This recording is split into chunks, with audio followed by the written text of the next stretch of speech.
Luke, I had a conversation with my brother over the weekend where I'm going to guess you meant to write. He described to me how his quality of life had improved by removing himself from news, global affairs, and essentially abdicating himself from caring about life outside of his immediate circle. I seemingly can't stop consuming news, but more and more feel powerless to do anything and want to turn a blind eye as well. I value being informed. I value having an informed opinion, but I'd be lying by saying my quality of life hasn't deteriorated because of my desire to understand what is happening in the news. Do you have any advice on how to balance this? Not really. Not really.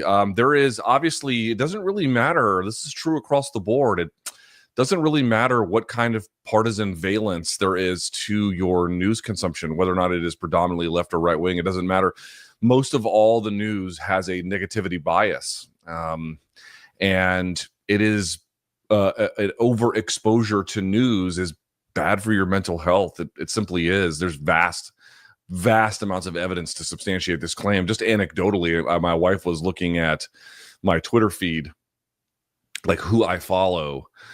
She was like taking a look at it, and she was like horrified. She was like, "My God, it's just relentless negativity."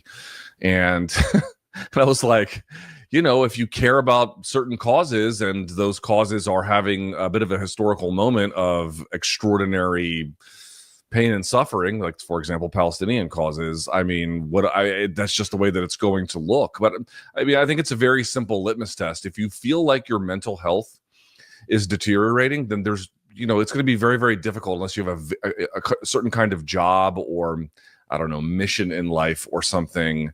It's going to require some level of unplugging. Like, there's no amount of news consumption that is worth your mental health. Now, there's probably a overcompensation of that where you unplug to such a degree that, yeah, ignorance is bliss, but there, some level of deterioration of that in favor of being better informed might also be in the cards. So you really have to kind of calibrate this and get it right. But if you do feel like your mental health is being affected, then yes, you need to dial it back. There's really no, you cannot drive yourself crazy over a world you can barely change. One of my core tenets of life is that we are much less in control of things than we think. And of course, it does pay to have an attitude where you elect to take as much control over your own behavior as possible. Two things can be true simultaneously, but it is a bitter and broken world, and the news is going to feed you that version of it, no matter which way you look, whether it's online, whether it's in print, whether it's audio, visual, left wing, right wing. It really doesn't matter. It's all going to do that to you. Yeah, you have to unplug. You have to unplug. That's the long and short of it. And then you have to think more specifically about what kind of news consumption you really have to have, what kind you want to have, and what that ultimately looks like. It's a tough situation.